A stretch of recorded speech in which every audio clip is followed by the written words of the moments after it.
This is Mount Vesuvius. And this is a llama. With socks on. This is Llama Socks History. And it's gonna blow your socks off. Today, we're taking you to the land of pizza and wild gesticulation. Pizza, pizza! This is where our story begins. The story of one unfortunate city, Pompeii. Oh, what happened to Pompeii? Well, I'll tell you. Pompeii is a very old city. It was first settled around 800 BCE by the Oscan people. They were a strong, sexy kind of people. But not strong enough. Because then the Greeks came and stomped them real good. These were the Greeks of Magna Graecia. And they came to Italy to farm and eat and stomp on people, like the Oscans. Also in play were the Etruscans. The Etruscans were fabulous, and they threw the best parties in all of Latium. It wasn't long before these guys became the top dogs in ancient Italy. But then Rome showed up. King Rome. Always gotta have everything, am I right? So they kicked the Etruscans in the face. And they smacked the Greeks in the butt. And everyone that was left, they ate for breakfast. And just like that, Pompeii belonged to Rome. Now, Roman Pompeii was a rich city. Not like eat the rich, but still, like pretty well off.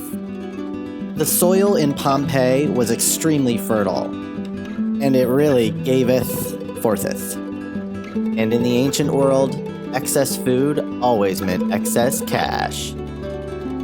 Pompeii also benefited from an extensive maritime trade network.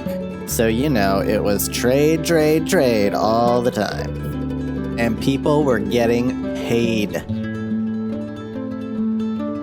Like most rich people, Pompeians loved to show off their wealth. They wore fancy clothes and built ornate villas, which they covered with wild, sexy paintings.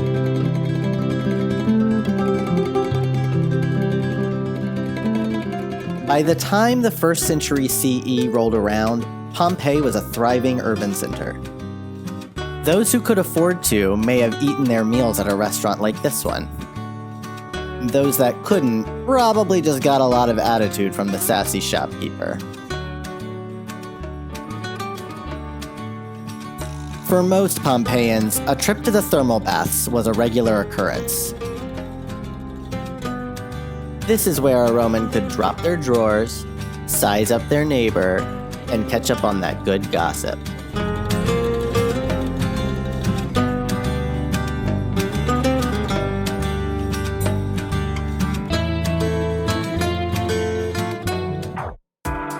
Mornings in Pompeii would have been bustling with activity. Everyone would gather in the forum and discuss the important matters of the day. But things were feeling a little shaky around Pompeii. People were starting to feel some rumblings under their feet. A sign, perhaps, that things might not be so stable around these parts.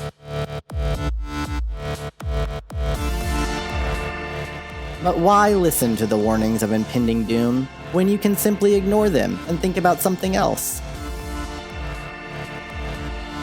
Surprisingly, that plan didn't work.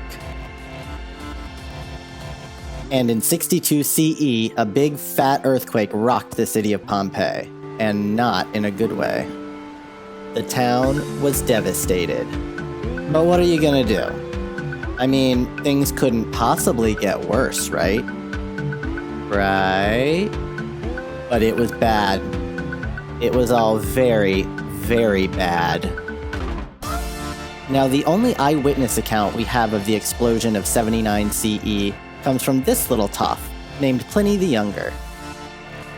Pliny watched the explosion from the comfort of his villa in the small town of Misenum, just across the bay from Pompeii. On August 24th, 79 CE, Vesuvius erupted, propelling a 10-mile mushroom cloud of ash and pumice, it's a stupid word, into the stratosphere.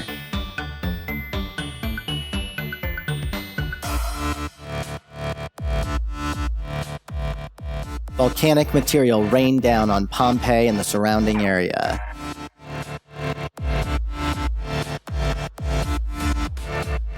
Some people ran, some people died, and some people watched the whole thing from their luxury beachfront condo.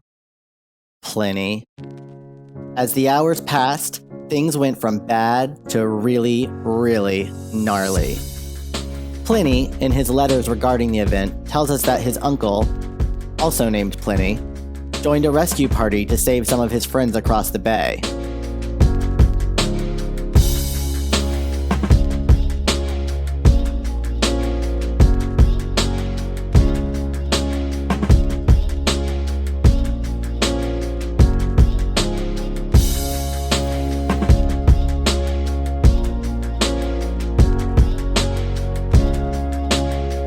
But the elder Pliny did not make it back. He died trying to rescue his friends, and Pliny the Younger got all of his stuff. For the next 12 to 15 hours, volcanic ash and a hail of pumice stones up to 3 inches in diameter rained down on Pompeii.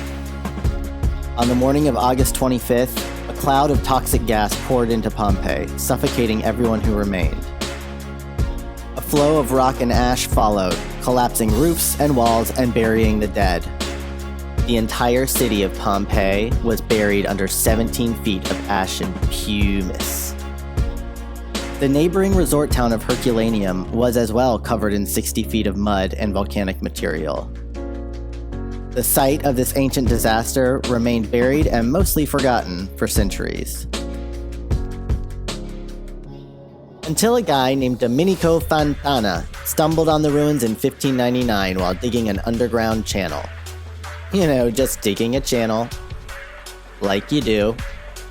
And there it was, under all those layers of lava rock, mud, and debris, the ancient city of Pompeii, perfectly preserved.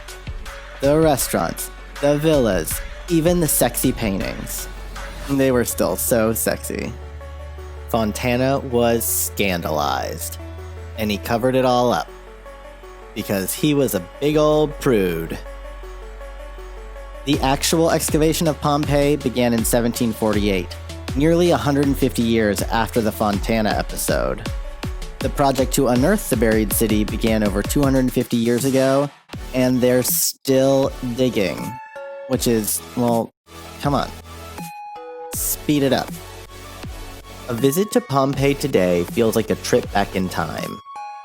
It'll make you want to oil up, strap on some sandals, and fistfight a lion. But don't do that. The ruins found in Pompeii and Herculaneum are the best preserved ancient Roman sites in the world. In fact, so much of what we know about ancient Roman life we know thanks to the findings at Pompeii. It's an incredible place. And that, my friends, is the story of Pompeii. This has been a very special Llama Socks history. I want to thank you guys for watching. And if you enjoyed it, be sure to give us a like, share, and subscribe. We'd really appreciate it. Want more llama in your life? You can find us on Instagram at Llama Socks History. Or, I don't know, watch another one.